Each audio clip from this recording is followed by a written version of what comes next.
अतिवृष्टीची अवदसा पाचवीला पुजल्यासारखी येते आणि शेतकऱ्यांचं उरलं सुरलं पीक अक्षरशः धुवून नेते। मराठवाड्याला याच अतिवृष्टीचा सध्या फटका बसलाय।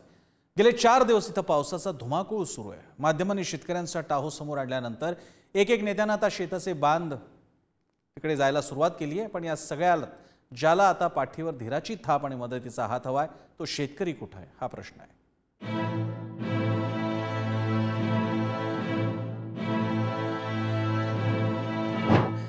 काय करू एवढी तेवढी पाणी। शेतकऱ्याचा हा टाहो काळीच पिळवटून टाकणार आहे। बळीराजाचा हा अकांत मन हेलावणार आहे। पोटच्या लेकराप्रमाणे वाढवलेलं पीक डोळ्यात देखत उद्ध्वस्त झालं अन संभाजीनगरच्या नाना ठोंबरेंनी हंबरडा फोडलाय। आता काय करू एवढी तेवढी पाणी। आता कस काय करू कर्ज द्यायचं लोकांचं। आता कस काय करू आता कस काय करू तेवढी तेवढी पाणी ना। माध्यमांनी शेतकऱ्याचा टाहो समोर आणल्यानंतर एक नेत्यांना शेताचे बांध दिसायला लागलेत। आदित्य ठाकरेंसह ठाकरेंच्या शिवसेनेच्या नेत्यांनी मराठवाड्यातील अतिवृष्टीग्रस्त भागाची पाहणी केली आहे। संभाजीनगर, जालना, बीड, परभणी आणि हिंगोलीत नुकसानग्रस्त शेतीचा आढावा घेतलाय। तर कृषी मंत्री सुद्धा तब्बल 4 दिवसांनी शेतकऱ्यांची विचारपूस करायला फिरकले। मागच्या वर्षीपर्यंत जे गद्दार सरकारमधले कृषी मंत्री होते ते मराठवाड्यातलेच होते, ह्याच जिल्ह्यातले होते। आता पालकमंत्री आहेत पण त्यावेळी देखील फिरकले नव्हते। आता कृषी मंत्री कोणीतरी दुसरं आहे, नाव देखील माहिती नाही महाराष्ट्राला। आपण पाहतो याच्यात राजकारण न आणता खरं तर मदत ही तातडीची झाली पाहिजे। आदित्य ठाकरेंनी चार्टर प्लेननी यावं आणि 1 तासात शेतकऱ्याच्या बांधावर येऊन 3 वर्षानंतर फोटोशूट काढावा आणि या ठिकाणी शेतकऱ्याच्या बाबतीत पुतना मावशीचं प्रेम दाखवावं, याच्यासारखं दुर्दैव तर काहीच नाही। तुम्ही सोन्याचा चमचा तोंडात जन्माला घेऊन आल्याला तुम्हाला शेती माहित नाही, बांध माहित नाही। आता 3 वर्षानंतर बांधावर येतात, तेही निवडणुका समोर आल्यात म्हणून। अशा गलिच्छ राजकारणाला मला काही उत्तर द्यायचं नाही।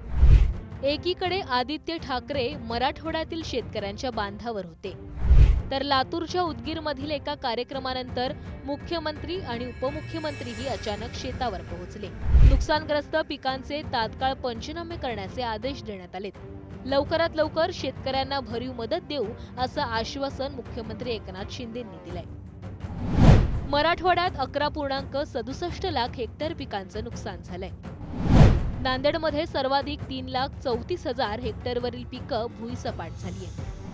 परभणीत 2.87 लाख हेक्टर पिकाचं नुकसान झालंय। हिंगोली जिल्ह्यात 2.58 लाख हेक्टर पिकांना फटका बसलाय। बीड जिल्ह्यात 58,000 हेक्टरवरील पिकांचं नुकसान झालंय। तर विदर्भात सुमारे 97,652 हेक्टरवरील पिकं मातीमोल झाली आहेत। अतिवृष्टी झाली त्याच वेळेस आम्ही विभागीय आयुक्त जिल्हाधिकाऱ्यांना सूचना दिल्या होत्या की तात्काळ त्याचे पंचनामे करा आणि कृषी मंत्री देखील आमच्या संपर्कात होते, फिरत होते। त्यामुळे युद्ध पातळीवर पंचनामे होतील आणि शेतकऱ्यांना मदत मिळेल। विशेषतः सोयाबीनचं मोठं नुकसान आपल्याला पाहायला मिळतं आहे। मुख्यमंत्री मोदयांनी मदत करण्याचा निर्णय त्यात ऑलरेडी जाहीर केलेला आहे आणि पंचनामे लवकर करून, कारण आपल्याला एकूण नुकसान किती आहे याची माहिती घेतल्यावरच बाकी सगळ्या गोष्टी करता येतात, ते अतिशय वेगाने होईल। मराठा आंदोलक मनोज जरांगे पाटलांनी अतिवृष्टीनं बाधित झालेल्या पिकांची पाहणी केली। गुडघाभर पाणी भरलेल्या शेतातून जरांगेंनी थेट धनंजय मुंडेंना फोन लावला। सध्या शेतकऱ्याला तातडीनं मदतीची गरज असल्याचं जरांगे पाटील यांनी मुंडेंच्या निदर्शनास आणून दिलं। यावर सरसकट शेतकऱ्यांना शासन तातडीनं मदत करणार आहे असा शब्द धनंजय मुंडे यांनी जरांगे पाटलांना दिला। मला प्रत्येक गोष्टीत राजकारण नाही करायचं। कृषी मंत्री सध्या ते आहेत, भार त्यांच्यावरती आहे शेतकऱ्यांचा या राज्यातला, आणि त्यांनी एक शब्द वापरला आता की सरसकट आम्ही नुकसान भरपाई देणार आहे। सरसकट म्हणजे पंचनामेही केले जाणार नाहीत, फक्त पाईपलाईन जर कोणाची वाहून गेली असली तर पंचनामे होणार आहेत असं कृषी मंत्री साहेबांनी आता सांगितल्यामुळं शेतकऱ्यांनी आणि आम्ही सुद्धा विश्वास ठेवायला तयार आहे। 8-10 दिवसाच्या आत द्या, त्यांनी सांगितलं 10 दिवसाच्या आत सगळ्यांच्या सरसकट नुकसान भरपाई नाही दिले की मनोज जरांगे आहे रस्त्यावर यायला, त्याची काळजी नाही। मराठवाड्यात गेल्या काही दिवसांपासून पावसानं धुमाकूळ घातलाय। शेतात पाणी शिरल्यानं उभी पिकं अक्षरशः आडवी झालीय. सोयाबीन, मूग, कापूस, कांदा यासारख्या पिकांचा चिखल झालाय. त्यामुळे शेतकऱ्यांना तातडीनं मदत द्यावी अशी मागणी राज ठाकरेंनी केली आहे. डोळ्यासमोर उभं झालेलं पीक नष्ट होणं आणि ते देखील सणासुदीच्या तोंडावर हे सहन करणं कठीण आहे. राज्य सरकारनं तातडीनं या नुकसानीचे पंचनामे करून जितक्या लवकर नुकसान भरपाईची रक्कम देता येईल ते पाहावं. शेतकरी पण लाडका आहे हे दाखवून द्यावं.